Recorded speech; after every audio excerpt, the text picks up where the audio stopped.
Donc je suis Pascal Picot, je suis directeur de Formapost, Île-de-France Sud-Ouest, ce sont les centres de formation des métiers de la Poste. Voilà. Pour l'alternance, donc les apprentis et les contrats de professionnalisation. Et par ailleurs, je suis président du club de l'Agora du développement RH.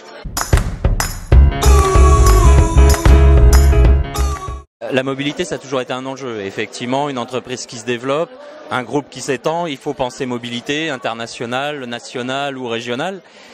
Sauf que maintenant, il y a la question du digital qui est venue mettre une sorte d'immobilité dans la mobilité. C'est comment on peut organiser aujourd'hui, avec des déplacements restreints, du travail, que ce soit pour des gens qui soient plutôt sédentaires ou qui restent sur place. Mais aujourd'hui, tout est redéfini parce qu'on peut retrouver son environnement de travail quasiment chez soi. On peut avoir tout à fait les mêmes ressources de travail et on peut travailler en se déplaçant. Donc il y a cette donne un peu nouvelle du numérique, du digital qui est venue un petit peu rebattre les cartes de la mobilité.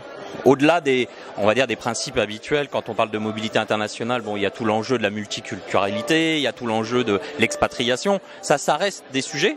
Mais même ça, j'allais dire, ça peut, avec le digital, aujourd'hui, on voit bien que le contact avec la famille, avec l'environnement social peut, du coup, être facilité et peut-être, améliorer un petit peu le sentiment d'éloignement quand on va à l'étranger, notamment. Bon, quand on parle de mobilité, se pose également la question de la sécurité qui arrive très vite. Comment vous la gérez ? C'est vrai que la question de la sécurité, c'est aussi une question d'éducation des salariés. À leur expliquer pourquoi aujourd'hui on peut pas tout faire dans un environnement informatique, un environnement IT.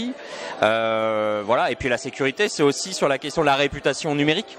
Nous, on travaille beaucoup à Formapost sur la e-réputation des apprentis, par exemple. On leur impose 3 heures de formation en présentiel plus un MOOC de 2 heures sur ce qu'est la e-réputation, sur les enjeux de la e-réputation, pour pas se retrouver sur un profil Facebook où on pense qu'on est isolé et que c'est que l'environnement personnel, alors que tout le monde peut le voir le lundi matin au bureau. On a tous une histoire en tête, voilà, par rapport à ça. Est-ce que vous pensez avoir les moyens de mener à bien votre politique ? On va dire on a les moyens qu'on se donne, c'est toujours facile de dire ça. Alors, moi je travaille pour un groupe qui, je pense, se donne les moyens, et c'est pas que de la finance, hein. Quand je dis ça, c'est pas que du financier, c'est les moyens humains de sa politique, notamment sur l'alternance. Moi je suis centré sur l'alternance. C'est vrai qu'aujourd'hui, l'enjeu pour la Poste, c'est d'avoir la possibilité de former des jeunes, pas forcément toutes les embaucher, mais de leur assurer une bonne première expérience pour souvent, voire une poursuite d'études derrière. Donc oui, sur cette politique, je pense que j'ai les moyens de ma politique, enfin de la politique de la Poste que je relais au travers de l'alternance. Et puis après, la politique sur le numérique, alors nous, on est effectivement très orienté sur les outils aujourd'hui, les outils sociaux. Aujourd'hui, on a lancé par exemple des petits concours autour de vidéos, le Battle Job qu'on a appelé, c'est comment je mets en scène mon métier d'une façon un peu décalée, humoristique, en utilisant les outils que tous les jeunes utilisent, hein, le téléphone portable. Et on a eu des petits films vraiment excellents, hein, sur la sécurité, par exemple, qu'il faut mettre son casque quand on est facteur et pas le chapeau ou la casquette. Et ils ont mis ça en scène. Et donc je pense qu'aujourd'hui, on a quand même la possibilité d'innover et de faire des choses très bien, peut-être moins cher qu'il y a 10 ans.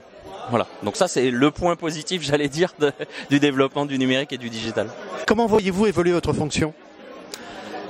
Alors ça, c'est une bonne question. Ma fonction, moi, personnelle, je dirais qu'aujourd'hui, alors si je la place, la fonction dans l'éducation, on va dire au sens global, hein, éducation, mais un peu spécifique, puisque c'est éducation de l'alternance, donc il y a un côté professionnel, c'est peut-être que demain, on va être de plus en plus des médiateurs du savoir, et pas forcément ceux qui savent et qui distillent le savoir. Et ça, c'est un vrai enjeu pour les formateurs, notamment la population des formateurs, puisque c'est les premiers touchés. Mais aujourd'hui, quand vous arrivez dans un amphi, tout le monde a un ordinateur, et le premier truc, c'est vérifier si ce qu'il nous dit, c'est vrai.